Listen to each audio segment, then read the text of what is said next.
Hi everyone, and welcome back to the Ocean Friendly Garden Maintenance webinar series. Today is our final webinar where we'll be talking about maintenance scheduling. I'm your presenter once again, Llewellyn Swayzer, the lead horticulturalist at Swayzer Landscapes. So as we wrap up everything that we talked about, I want to bring us back to the principles of what an ocean friendly garden is. The principles of CPR, so conservation, permeability, and retention. And when we're thinking about scheduling as a whole, we need to, always put in that CPR. So conservation of materials, conservation of energy, conservation of labor.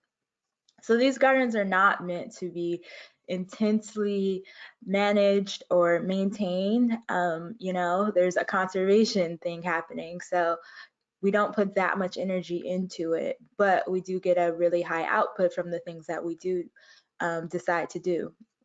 And so with that being said, for this webinar today, I'm simply going to go month by month and tell you the options of maintenance that you can do. And that would be just enough for these gardens. Of course, there's other things you can do. There's adding plants and all that kind of good stuff and other pruning events, but I'm presenting the bare minimum of things that you can do to keep that conservation in mind. So starting off the bat, for each month, I'm going to mention general tasks and then other events that can happen. So the general tasks that need to happen on a monthly basis, every visit that you go to the gardens, you have to clean the signs, remove the litter. They are in public spaces, so there will be litter.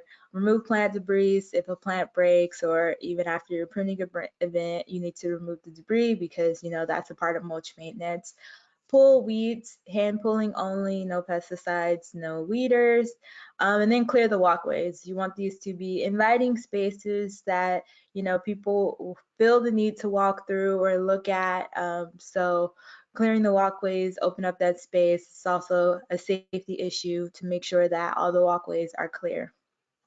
January also is a really good time for plant replacements. And so January is a good time for plant replacements because, as we mentioned when we were talking about irrigation and plant replacements, native plants, they like to receive their water in the winter months because that's when they're used to getting it due to our climate. So with that being said, having a rainy season in play is a good time to replace plants because they will receive rain. But then also, this is when you plan on this is when you should be irrigating the plants in general. Other events that can happen, pruning events, this is when you can coppice your coyote brush, and then you can also divide your deer grass. And so the coppice event is only if your coyote brush has gotten very large and you don't feel that you can get a good control over it for the space, so you can cut it all the way to the ground. And then dividing the deer grass is something that needs to be done pretty much on a yearly basis because it does grow very wild and you have to corral it in some way, so you don't want it to grow into any of the water retention features, which it oftentimes does. So you have to divide it, pull out the ones that you don't want. Going into February, of course, your general task, but for the pruning events, you can also continue dividing your grasses. There's a lot of grasses there, so even if you're just going once a month, it would take a long time. So you can also do this throughout the winter, so February included. You can also cut back your pink woolly grasses. It's good to do this because you'll have like a nice flush of fresh leaves and flowers that will come during the spring. And you want to cut those back to a 6-inch mound. For March, this is when the season changes. So of course your general tasks, but then you also have some irrigation tasks you need to tend to. So you want to adjust the controller for the season changing and then the amount of rain that's present at that time. You also want to clean the filters of your drip irrigation system. You want to flush all the debris out the system. That's something you're doing on a seasonal basis. For pruning events, you can, of course, keep dividing those grasses. There's a lot of grasses in these gardens, and so you could theoretically spend a whole day doing it, but then you wouldn't get any of the other tasks done. So you could section it off and do some this day, do some this day, do some this day. So it's not all too much at one time. And you can also coppice your coffee berry if needed. Once again, they get very large, and if they aren't, you know, um, kept in the space that you want them to be, they can overtake a planter area. So that's something to keep in mind as an option that you have. For mulching, this is a good time to replace the mulch. So if you're replacing, you're completely taking away all of the old mulch and you're adding new mulch. Of course, this is going to take, one full day. So all of these other tasks would probably have to be put off to another day. So you'll be likely doing 2 days in March. Or you can add mulch. And so that's to remove a little bit of the mulch, some plant debris, and then add 1 to 2 inches back. For weeds, this is the time you want to be looking out for broadleaf plantain, which is one of the weeds that can be found in the gardens. This is the time when you want to look for the little tiny seedlings and pull those out before it gets to the point where it's producing a larger leaf and flowering, because that's when you are definitely going to have issues because the seeds have planted and it will be back for next year. For April, general tasks, once again, always, that's going to be a theme throughout all the months, I'm sure you guess. And then for weeds, you want to check for summer annuals. So all of the weeds that are listed as summer annuals, this is the time where they'll be popping up. And this is a good time to put a lot of effort into controlling them when they are still young, and you still have a fighting chance before the seeds have set. For pruning events, this is when you can head back your currant and you can divide your yarrow. Um, it's kind of, you can divide the yarrow every 2 years, but if you really want that fresh, nice looking yarrow with not a lot of dead material looking twiggy underneath it, dividing it on a yearly basis would be a good habit to have, especially because there's not a whole bunch of yarrow at the gardens, but the ones that are there, they provide this wonderful pop of color. So to keep that going, to keep it looking fresh, that's something that I would spend time doing. And then for May, you're still checking for summer annuals. They're going to pop up. Of course, general tasks. For pruning events, this is when you can cut back your buckwheat if necessary to size. This is after the flowering has taken place. You can tidy up your sedges, which is also something that needs to be done. So, you're cutting them back to the ground to 1.5 to 3 inches to the ground. You can also cut back your breeze grass, which is also an event that needs to happen. Breeze grass does really, really well when it's cut back to the ground. In typical maintenance settings, it would be cut back twice a year maybe, but because we're in the sake of conservation and these are ocean friendly gardens, cutting it back once a year would be just fine, but it's definitely an event that needs to happen. Now we're entering the summer, we're into June. General tasks, of course, and now that we're in the summer, we need to adjust our irrigation controller as well. So modify to how many inches you want to put down based on the climate at the time. You also can use this time to modify, upgrade, or fix your system. And that means if you need to, move some emitters around because the plants are getting larger or whatever the case, emitters not watering anything, it's watering just the soil. You can move things around, you can add lines. This is a really good time to do that because the plants are used to not having water at this time. And so even if you start modifying and upgrading and you don't have the part and you need to go get the part, it'll be fine because the plants are used to not having water this time. So you can, spend some time doing that. You can also make sure you cover your drip lines because there will be more sun. Drip lines are susceptible to damage by the sun. It weakens the plastic. So this is when you want to make sure that they're covered. And even if you mulch sometimes and the drip lines will just move, someone walks through the garden, they trip on the drip line, they expose it, that's fine, but you should actively be going in there and covering up the drip lines.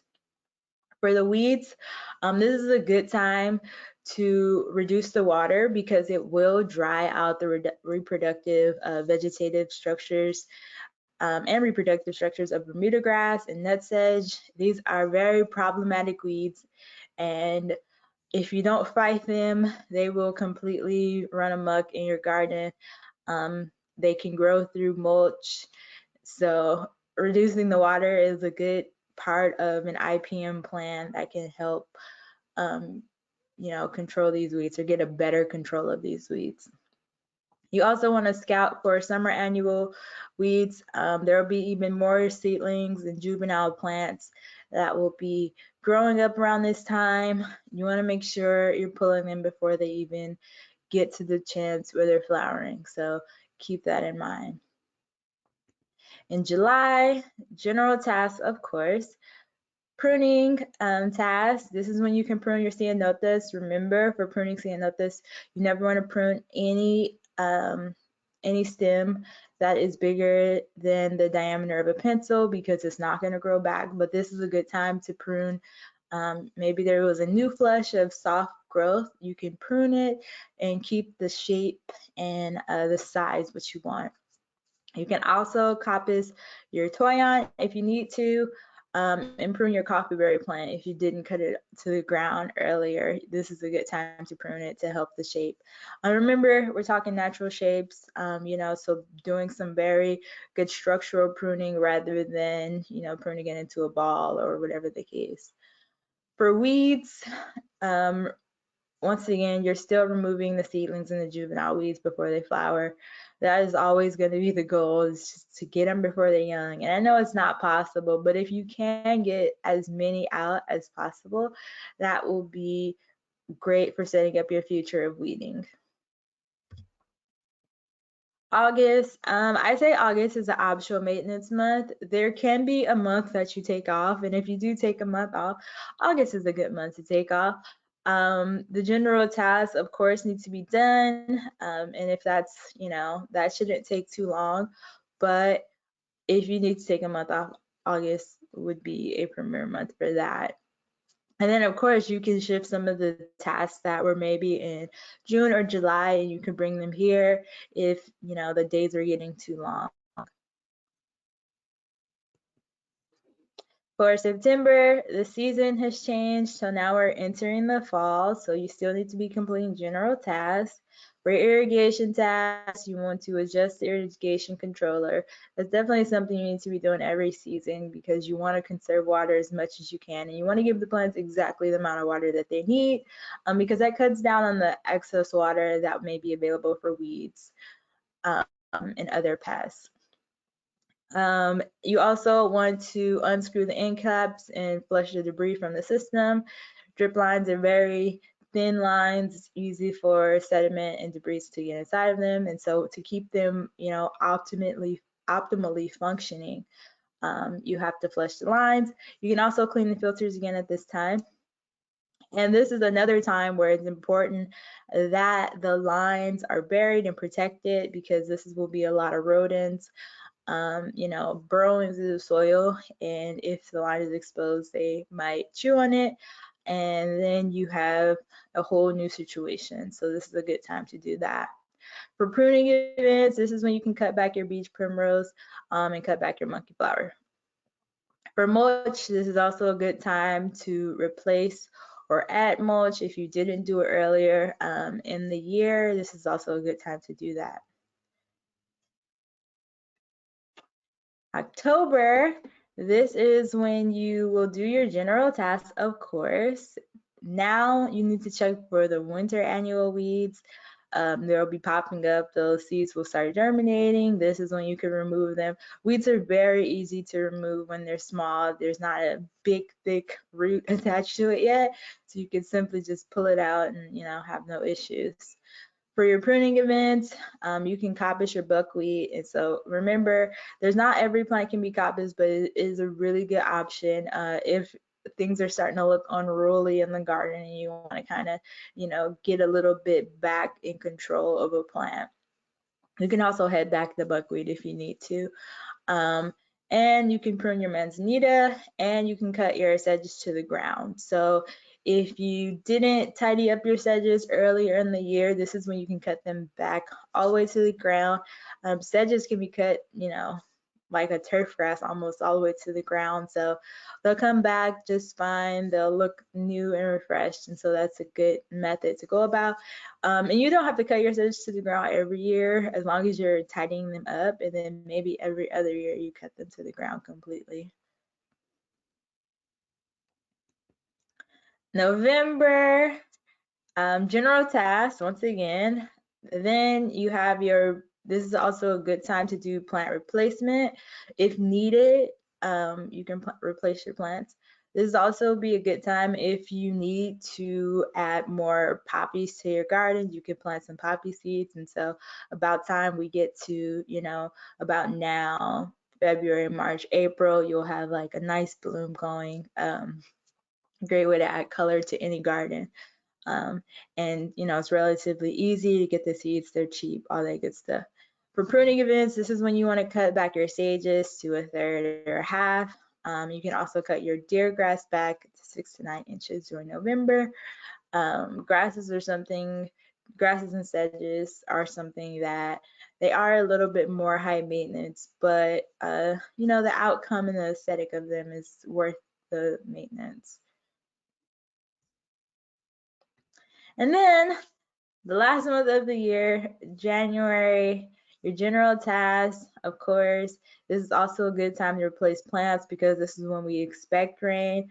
As you can see, kind of the rain has been a little bit different this year. So obviously now would be a good time to replace plants. And not just replace, if there's any bare spots, this is a good time to plant new plants. You could also mulching this time. Mulching during this time is almost, kind of relegated to just being for weed suppression. But if you feel that you need to add more mulch to help with your weed suppression for the upcoming, season, that's great.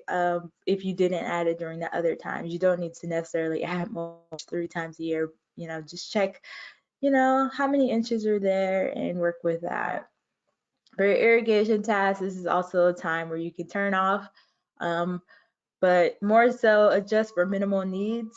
Because the rain is kind of undependable, you want to just adjust it for minimal needs, and of course have your rain sensor up and running. Because if you turn it off and we get no rain for the entire month, then the plants might suffer a bit. But if you just turn it on to minimal needs and make sure your rain sensor is hooked up, then if it does rain, great. If not, you're providing a little supplemental water.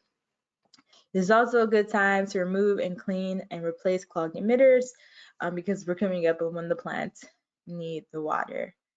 And that is the entire year of maintenance. Like I said, we're talking about conservation.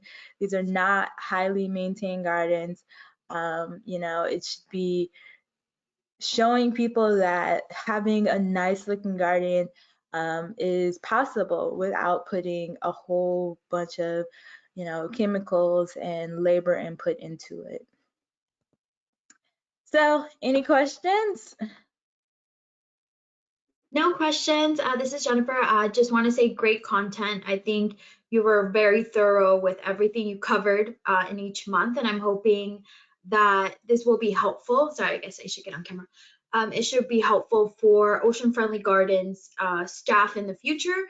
I think it helps kind of plan out what they should be looking at through the future months. And I did appreciate that August was kind of a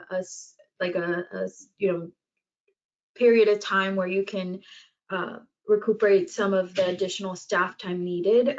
So that's great. And it's very detailed. So I think our staff managing these ocean friendly gardens will appreciate all the great information you provided. Thank you.